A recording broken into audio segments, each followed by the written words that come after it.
Al-Qaeda terrorists, the president said, were on their heels, put up a fierce fight against Iraqi troops for control of two major cities. This is Special Report.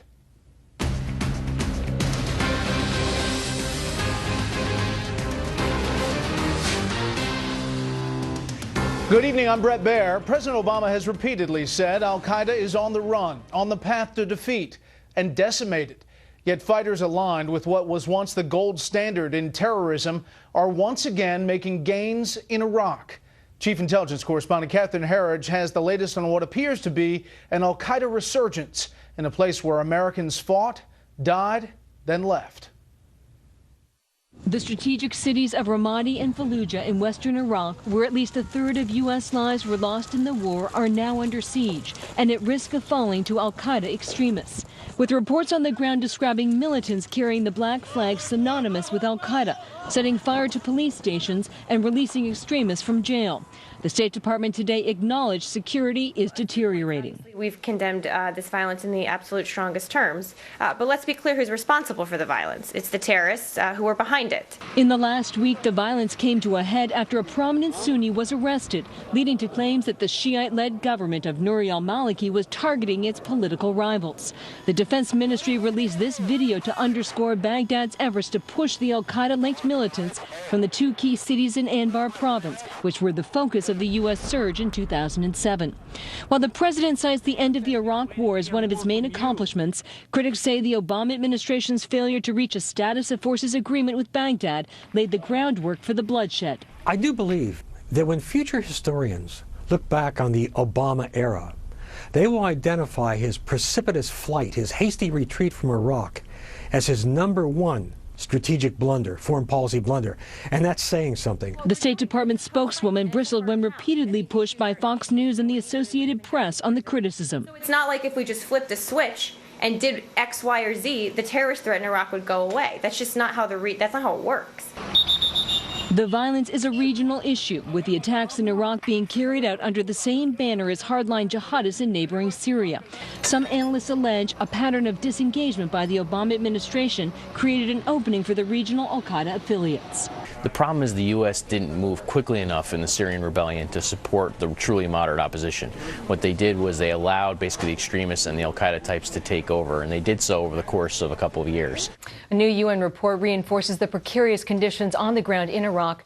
The assessment found nearly 8,000 civilians were killed last year, the highest death toll in recent memory, Brett. We'll follow it. Thank you, Catherine. U.S. military forces removed about 20 Americans from South Sudan today. The embassy cites a deteriorating security situation for the latest evacuation. Thousands of Sudanese continue to flee from the city of Bor, a major oil-producing area, as ethnic fighting continues. Preliminary peace talks began today. The Australian icebreaker carrying climate change scientists from that Russian ship stranded in Antarctica has been told to stop. The reason? The Chinese ship that helped in the passenger rescue may also be stuck in heavy ice there. No one is said to be in danger, but it's another wrinkle in what has turned out to be a highly complex operation. Speaking of operations on hold, more arguments today following a Supreme Court injunction against the Obamacare contraception mandate. White House correspondent Wendell Goler has the latest from the presidential vacation retreat in Hawaii. Days after the Little Sisters of the Poor won a temporary reprieve from having to comply with Obamacare's contraception mandate, the government pushed back. Solicitor General Donald Verrilli argued the waiver the group can sign would leave the government to pay the cost. He said, quote, "With the stroke of their own pen, applicants can secure for themselves the relief they seek from this court. And the employer applicants' employees and their family members will not receive contraceptive coverage through the plan's third-party administrator either." But attorneys for the sisters argued they'd still be enabling contraception and morning-after pills, which Catholic faith forbids. And that is a permission slip that gives other people the permission, authorizes them to do on their behalf what they believe is inappropriate to do even for themselves. And so they can't do that. In a 2009 speech at the University of Notre Dame, Mr. Obama suggested the government should accommodate religious objections to parts of the law. Let's honor the conscience of those who disagree with abortion and draft a sensible conscience clause and make sure that all of our health care policies are grounded not only in sound science, but also in clear ethics. In a written statement, the lead counsel for the Little Sisters said, quote, "The federal government has started the new year the same way that it ended the old one, trying to bully nuns into violating their religious beliefs. The government argues the goal is both to prevent unwanted pregnancies and to foster healthier pregnancies when they're wanted. Officials say secular employees of religious groups shouldn't be denied access to contraception, even when the religious groups won't pay for it. An attorney for the group suggests one solution would be for the government to pay for everyone." If the government tomorrow came out and provided contraception to all employees all across the country, this case wouldn't be here. The case is only here because the government has insisted on making the Little Sisters a part of their contraception and abortion delivery system. The sisters today asked the High Court to exempt them from the contraception requirement for as long as it takes for the case to make its way through the lower courts and up to the justices for a final ruling. Meanwhile, a doctors group today asked Chief Justice Roberts to stay an Obamacare provision dealing with Medicare patients, suggesting the legal challenges to the law continue. Brett? Wendell Goller traveling with the president in Hawaii. Wendell, thank you. Automakers are reporting strong sales for 2013. Ford was up 11%, Chrysler 9%, General Motors and Toyota up 7% apiece. The Dow rebounded after yesterday's rough start to the year, the industrial average gaining 29. The S&P 500 lost 2/3. The Nasdaq dropped 11.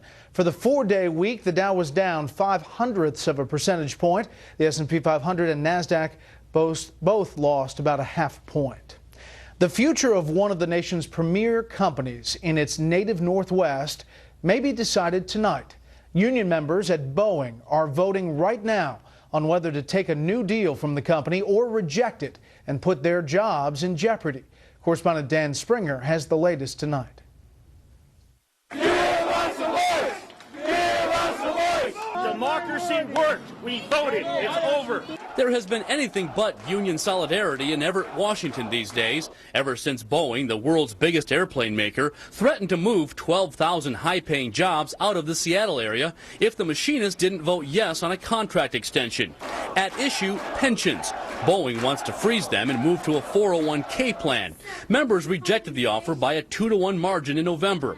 The company responded by soliciting bids from all over the country to build the 777X and its cutting-edge composite wings. Before choosing from 54 bid sites in 22 states, Boeing tweaked its offer to the machinists.